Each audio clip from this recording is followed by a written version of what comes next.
En la jutba de la semana anterior hablamos sobre el diálogo que tuvo el profeta Moisés con su Señor y cómo Allah Azza wa Jal lo nombra profeta y lo envía a que lleve su mensaje, su misión de profeta ante el faraón, ante el rey de Egipto. Y en el versículo Allah Azza wa Jal dice: te he elegido para que seas mi mensajero. Lleva tú y tu hermano acompañado de mis milagros, mi mensaje. Y no descuiden mi recuerdo. Preséntense ante el faraón, pues se ha extralimitado, pero háblenle cortésmente para hacerlo entrar en razón o sienta temor de Allah. En este versículo que Allah Azza wa Jal le habla a Moisés, lo nombra profeta y lo envía con el faraón, con una misión, pero le dice: no descuides mi recuerdo, no dejes de pensar y de recordarme constantemente, porque vas a enfrentar cosas grandes y difíciles, y para poder sobrellevar las dificultades de la vida necesitas tener tu corazón en paz y tranquilo y tu mente pacificada con el recuerdo de Allah. Y luego le dice: preséntate ante el faraón porque se ha extralimitado, es un gobernante tiránico. Hacía falta explicarle a Moisés, que venía de una etnia esclava, en qué se había extralimitado. No, Moisés lo sabía muy bien. Sin embargo, Allah Azza wa Jalla le dice: háblale cortésmente a esa persona tan terrible, háblale cortésmente. Y escuchen estas palabras, cómo termina este ayah, porque es muy importante en todo lo que tiene que ver con formación, educación y da'wah. Allah Azza wa Jal dice: para hacerlo entrar en razón, yatadhakkar, o sienta temor de Allah, yakhsha. Es como si Allah Azza wa Jal le estuviera diciendo a Moisés: para que tu misión de educar y de llevar el mensaje tenga éxito, tienes que tocar dos fibras en esa persona, o al menos una de las dos. La primera, el pensamiento lógico, el raciocinio. Tienes que tener argumentos en lo que vas a decir, pero también tienes que tocar ¿qué? Yakhsha. ¿Dónde está la hasha? ¿Dónde está el temor? En el corazón. Es decir, tus palabras tienen que tener argumentos lógicos, pero también tienen que tocar los sentimientos, el corazón de aquella persona, hablándole cortésmente. Uno de nuestros grandes sabios e historiadores se llama Ibn Kathir. Tiene un libro muy conocido de tafsir, de interpretación del Corán, pero también tiene libros de historia. Uno de ellos se llama el Bidaya wa Nihaya, del principio al fin de la historia, y tiene otro que se llama Qasas al-Anbiya, las historias de los profetas.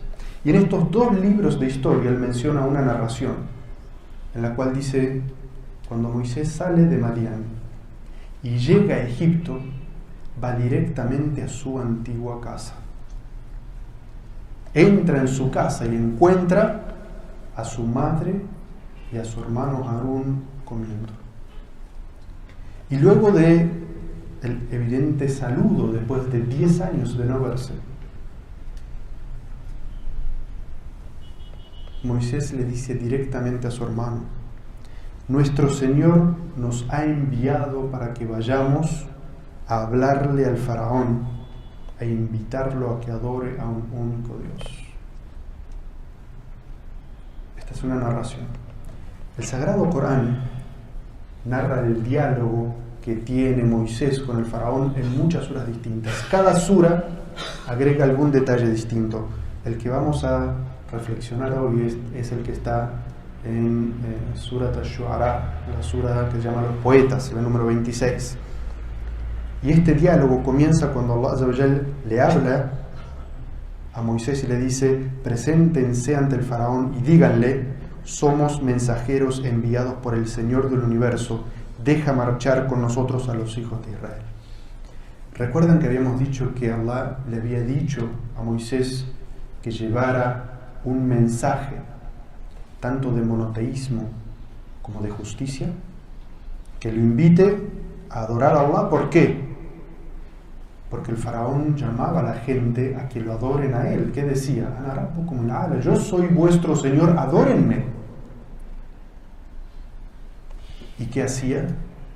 El faraón, los egipcios habían creado una sociedad esclavista, clasista, en la cual una clase vivía muy bien, podía construir grandes cosas, las cuales incluso podemos ver hoy, pero ¿a costa de qué?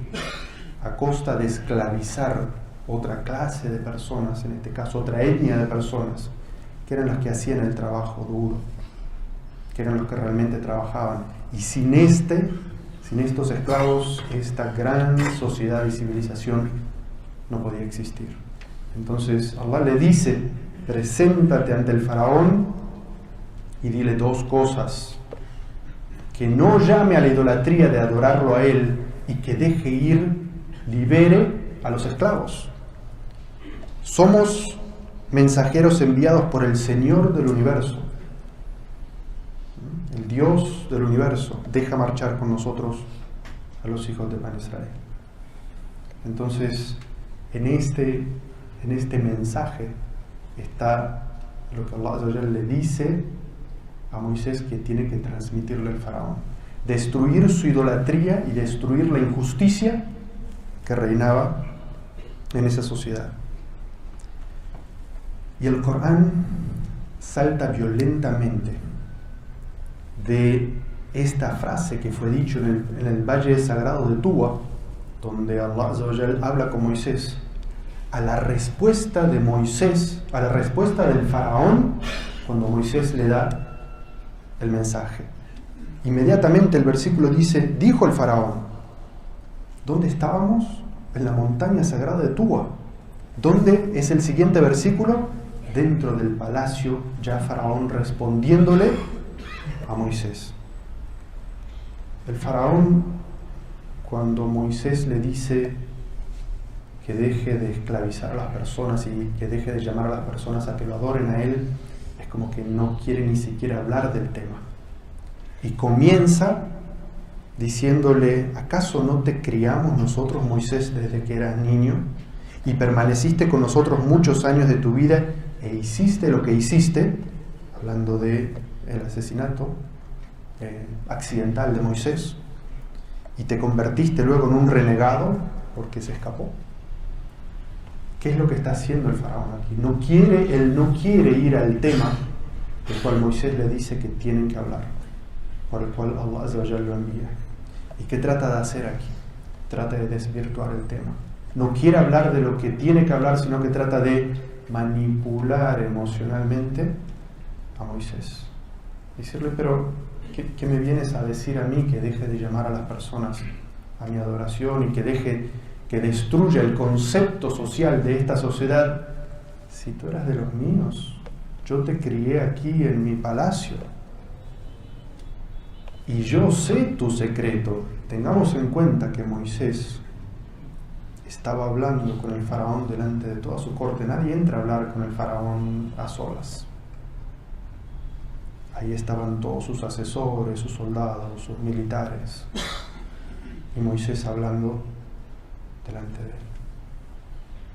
¿Recuerdan quiénes eran los que habían complotado para matar a Moisés? Eran los nobles de la corte, los que no podían soportar que Moisés, de una etnia esclava, estuviera viviendo dentro del palacio.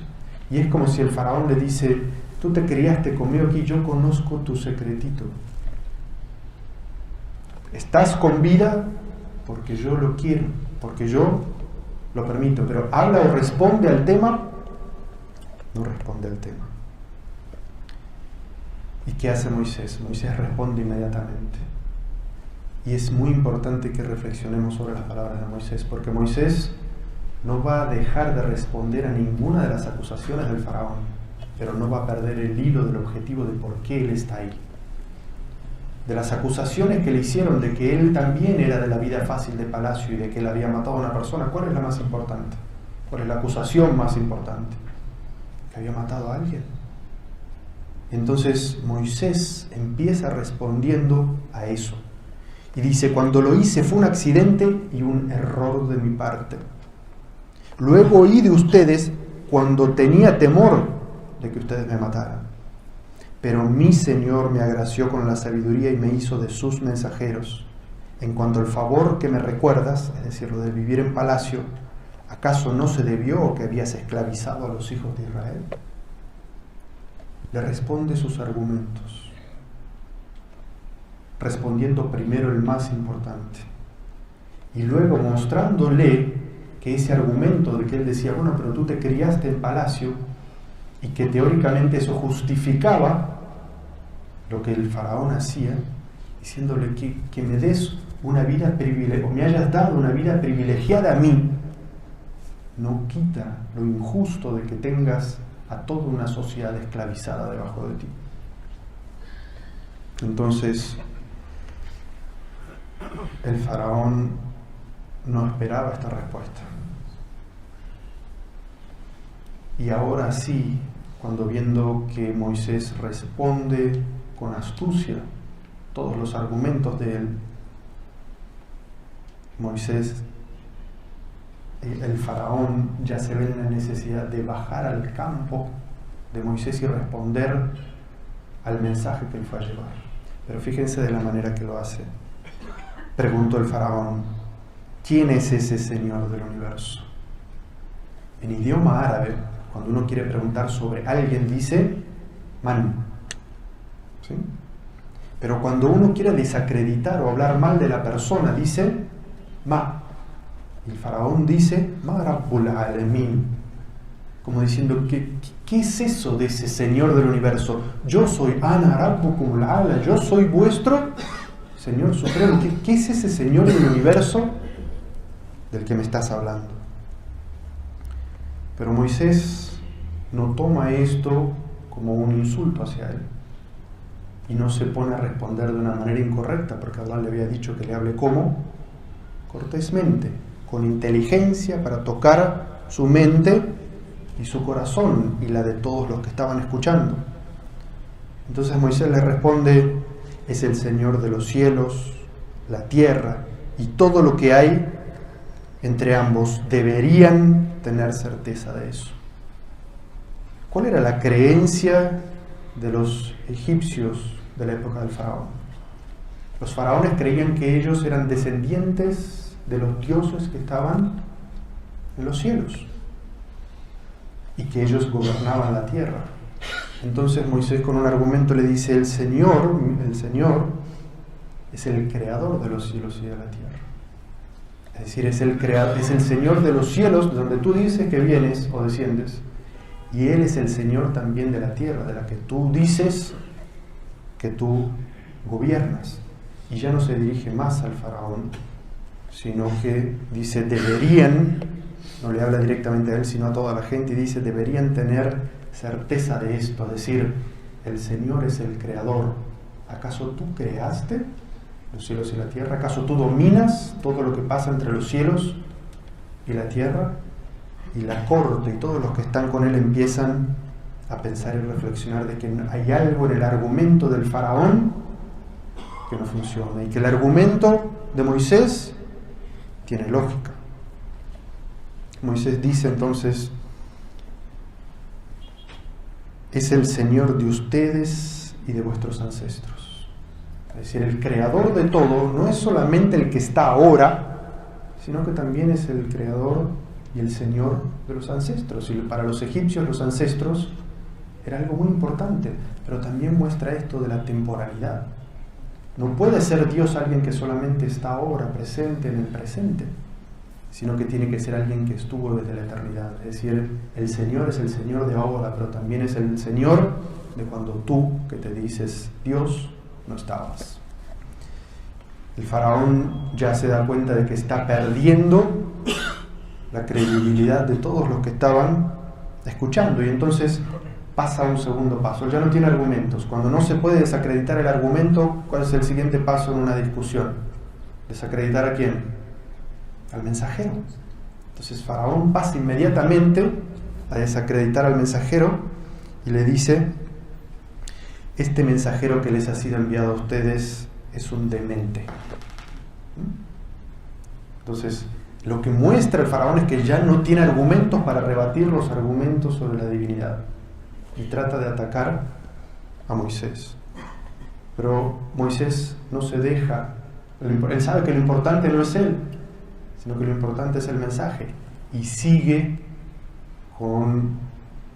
llevando el mensaje para que entiendan el monoteísmo. Y dice el versículo que sigue: Él es el Señor del oriente y del occidente, y de lo que hay entre ambos.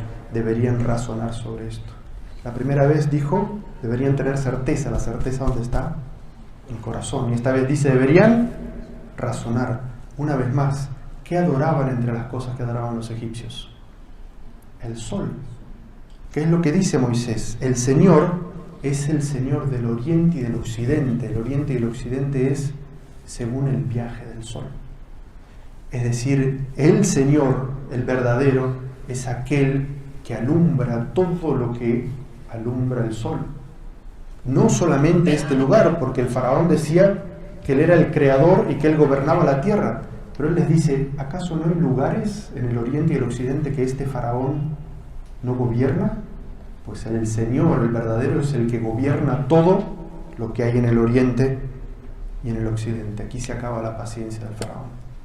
Ya no tiene ningún argumento. ¿Y a qué recurren los que no pueden contra el mensaje ni contra el mensajero? Que dicen en el versículo, si tienes o tomas otro Dios que no sea yo, te encarcelaré. Y así hacen. Si no pueden con el argumento ni acallar al mensajero, que tratan de hacer, encarcelarlo, apagar su voz. Y ahí demuestran en realidad no su fortaleza, sino demuestran su debilidad. Pero Moisés es muy consciente de que él es solamente una persona que va a llegar un mensaje. Y que él no es fuerte por sí mismo, sino que es fuerte porque él es un enviado de Allah. Y Allah le dio a él y le prometió en el valle sagrado de Tuba 2 milagros, con los cuales demostrar de que él realmente sí tenía la protección y el cuidado y el apoyo de su Señor. Y entonces el faraón le dice, si tomas otro Dios que yo, si adoras a otro Señor además de mí, si desafías mi poder y desafías mi autoridad, te voy a encarcelar. Y Moisés dice entonces, incluso si te presentara una evidencia, es decir, un milagro de que realmente soy un profeta y de lo que digo es verdad. Y entonces el faraón le dice, preséntala, si es que dices la verdad. Pero el tema del análisis de los milagros presentados por Moisés es tema de otra jutba. Terminamos pidiendo paz y bendiciones por el profeta Muhammad sallallahu alaihi wasallam, tal como Allah Azza wa Jalla nos dice en el Sagrado Corán. Ciertamente Allah y sus ángeles bendicen al profeta. O creyentes, piden paz y bendiciones.